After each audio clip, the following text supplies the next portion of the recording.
Kalau misalkan ada konflik antar pasangan, mengaruh ke bisnis apa gimana caranya biar tetap bisnisnya jalan tuh Pak secara profesional gitu? Ya mungkin bisa dijawab sama istri kalau itu. Boleh, silakan.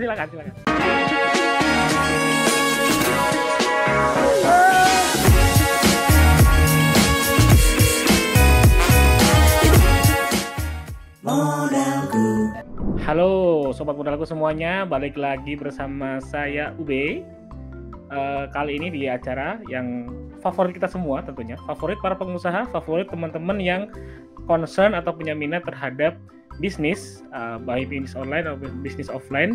Cuman karena yang hit sekarang bisnis online, tentu saja kita mungkin lebih banyak ngomongin bisnis online ya. Dan tentunya tips-tips bagaimana cara mereka suksesan di dalamnya. Nah, acara apakah ini? Seperti biasa, kita kembali di acara Perbincangan Podcast. Maju cuan, mundur cuan. Jadi kemana-mana kita tetap cari cuan. Nah, oke, berbicara tentang kesehatan keuangan, tentu saja teman-teman sekarang acara ini diadakan. Semoga bisa memberikan nutrisi bagi kesehatan keuangan teman-teman, terutama yang ingin ataupun yang sedang merintis bisnis, khususnya bisnis online ya. Pada kesempatan kali ini agak berbeda. Saya akan ditemani oleh dua orang narasumber. Nah, kalau biasanya cuma satu, sekarang ada dua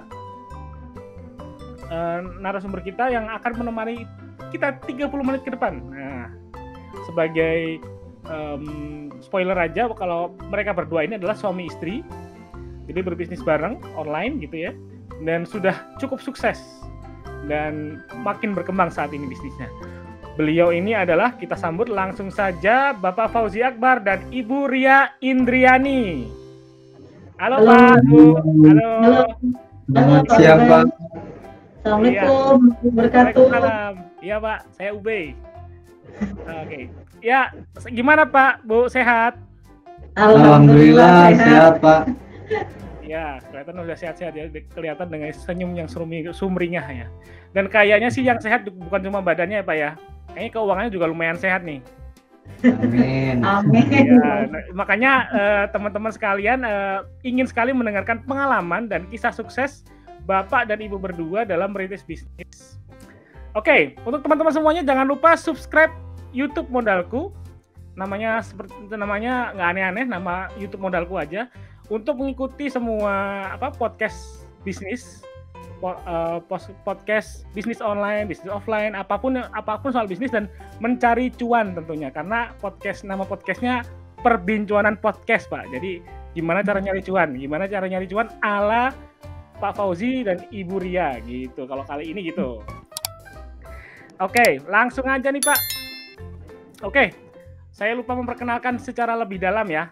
Buat teman-teman yang belum tahu, Bapak Fauzi dan Ibu Ria ini adalah owner dari Adia All Shop dan Adia Beauty Cosmetic.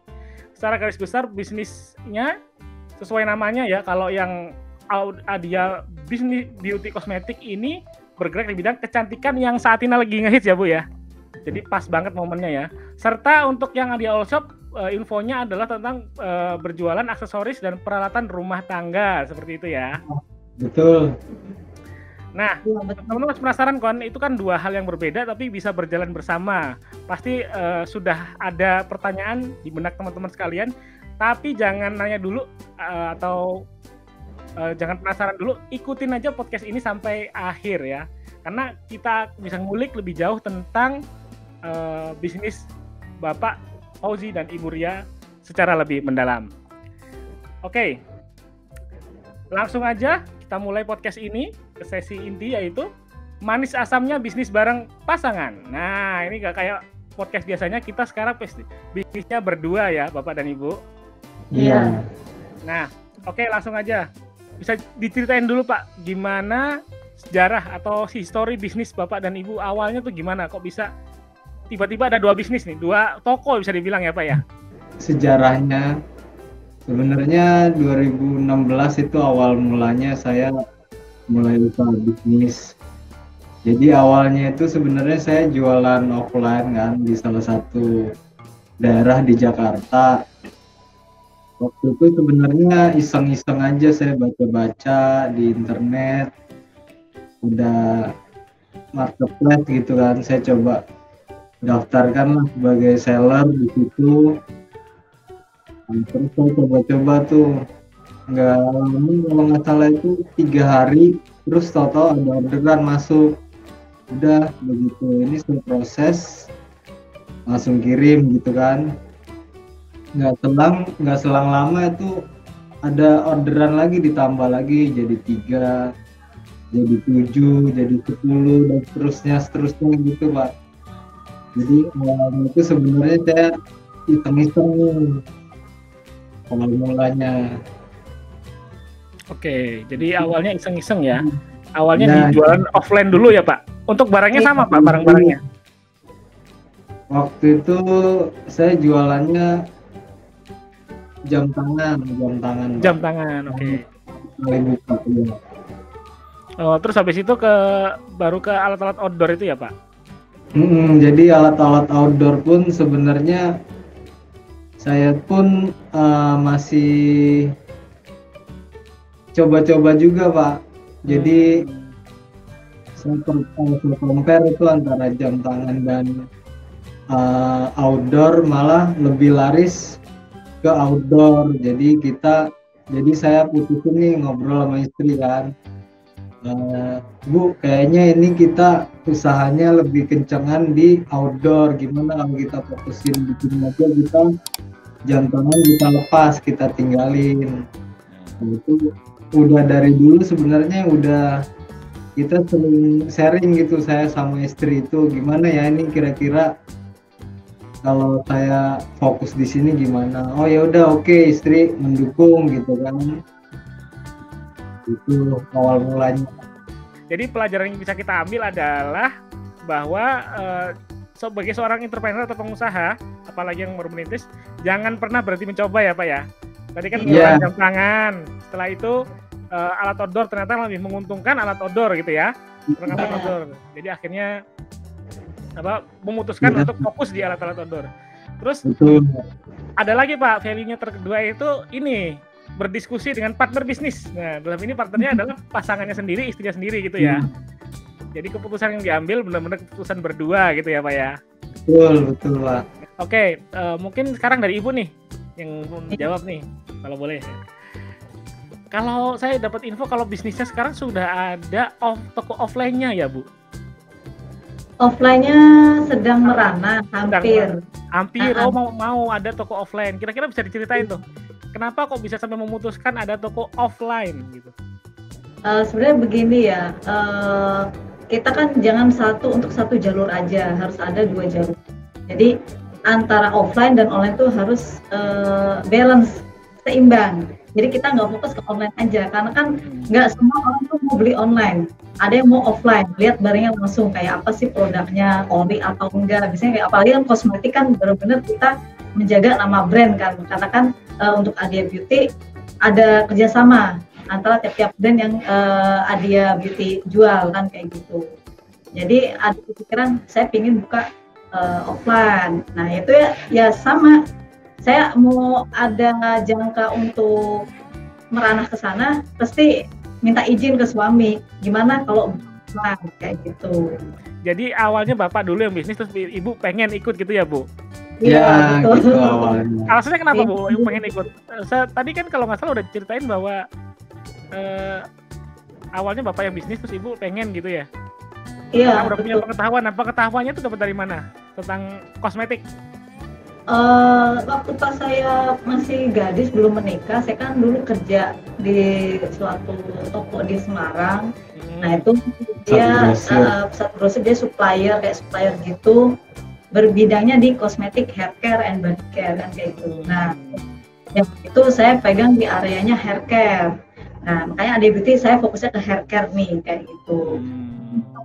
Suami oke, nah barulah udah disupport modal, saya mulai jualan.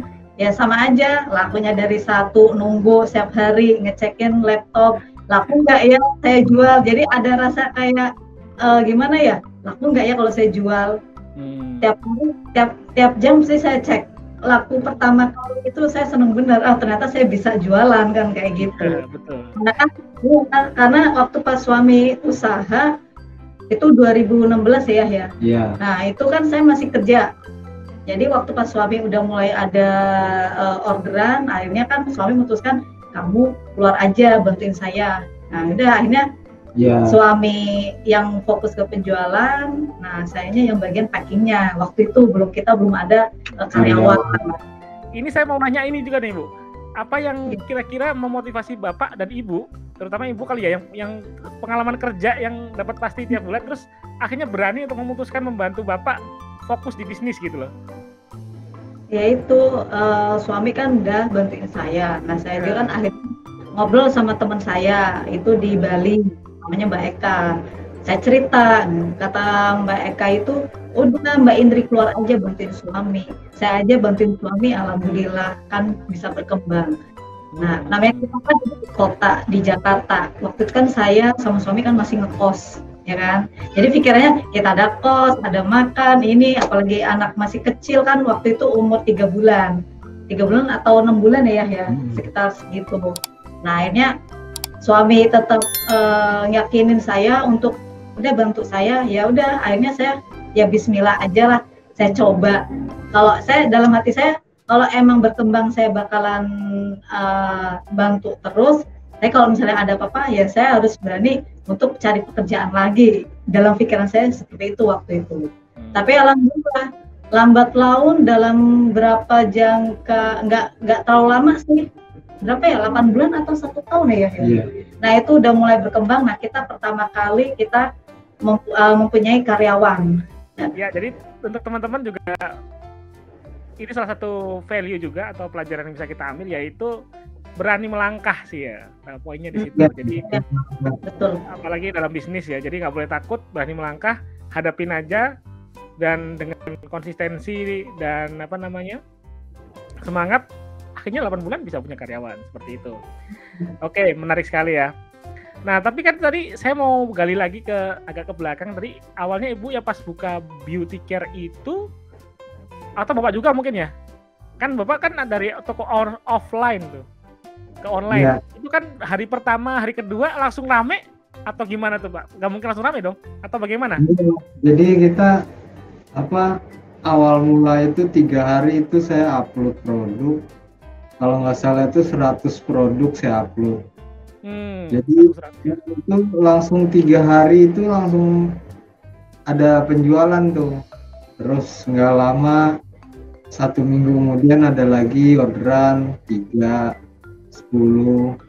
Pokoknya setelah udah ratusan per hari itu mulai keteteran. Nah itu waktu saya bilang sama istri, ini saya harus dibantu, nggak bisa. Jadi mungkin gini sih Pak, kalau kita sih punya bagiannya, sukanya di bagian penjualan, gimana caranya barang itu cepat laku, itu skill saya di situ, kemampuan saya. Nah, kalau kemampuan istri, dia memang manajemennya saya akuin hebat. Dalam arti keuangannya dia bisa handle. Betul. Itu harus klop. Nah, dan itu harus saling melengkapi di situ, Pak. Oke. Ini sebenarnya saya punya pertanyaan, Pak. Jadi tapi udah kejawab sama Bapak tuh tadi soal bisnis bareng pasangan tuh gimana gitu. Jadi intinya harus saling melengkapi ya, Pak ya. Iya, betul. Karena ini bisnis kali ya, karena bisnis kan kita perlu skill, perlu keahlian dan keterampilan. Jadi mungkin kalau teman-teman sekalian, sobat modalku, punya partner, jadi ditemukan keunggulan dan kelebihan partnernya masing-masing ya, terus dimaksimalkan gitu. Misalkan Bapak kan tadi penjualan ya Pak ya, jago jualan, jago bikin dagangan cepat laku. Tapi Bapak kurang bagus di manajemen, nah akhirnya dibantu sama dia gitu ya. Iya. Ya, jadi kayak gitu teman-teman ya. Jadi saling melengkapi, saling mengisi, dan sebelumnya harus ditemukan dulu keunggulannya gitu ya. Masing-masing orang gitu. Karena masing-masing orang pasti punya skill dan kemampuan yang berbeda gitu. Ya, betul. Nah, untuk ini Pak, pertanyaan berikutnya nih Pak. Nah, kalau misalkan agak sedikit ini nih pribadi nih. Kalau misalkan ada konflik antar pasangan, cara yang tepat untuk menangannya gimana Pak? Karena kan namanya juga pasangan ya. Jangankan nikah, pacarannya kadang ada konflik-konflik kecil gitu ya. Nah itu kalau mengaruh ke bisnis apa gimana caranya biar tetap bisnisnya jalan tuh Pak secara profesional gitu? Ya mungkin bisa dijawab sama istri kalau itu. Silakan. Ya namanya manusia pasti punya ego masing-masing, punya kayak rasa saya paling benar tuh pasti ada, ya kan. Ya untuk awalnya biasa, misalnya berdebat, gesekan, beda pendapat, akhirnya kita istilahnya saya loh yang benar, saya yang benar, itu pasti kan ada. Nah akhirnya dengan misalnya contohnya mungkin suami kekeh dengan apa yang dia yakinin. Nah jadi untuk kalau misalnya saya ngekat kayaknya nggak bisa. Karena namanya orang kalau udah punya keyakinan, ya udah monggo jalanin aja dulu gitu kan. Tapi kalau misalnya udah ada kebentur atau apa, nanti kan baru ini nanti makanya saya ngomong begini jangan dulu. Mungkin nanti ada kendalanya di apa. Paling kayak gitu-gitu aja sih Mas. Intinya kalau ada yang keras di dalam satu keyakinan, nah kita harus yang lunak. Nanti suami pun begitu. Kalau saya pin kekeh kayak gini ya suami juga kayak gitu. Jadi akhirnya tadinya benturan, akhirnya oh yaudah saya udah paham maksudnya apa, kayak gitu sih. Saling ini aja sih, jangan saling yakin dengan keyakinan kita, karena kan kita setiap punya pikiran kan beda-beda. Yang penting kita support aja di belakangnya, kayak gitu aja sih. Gitu. Keseruan podcast bareng Pak Fauzi dan Ibu Ria akan kita lanjutkan di episode berikutnya. Jangan sampai kelewatan ya.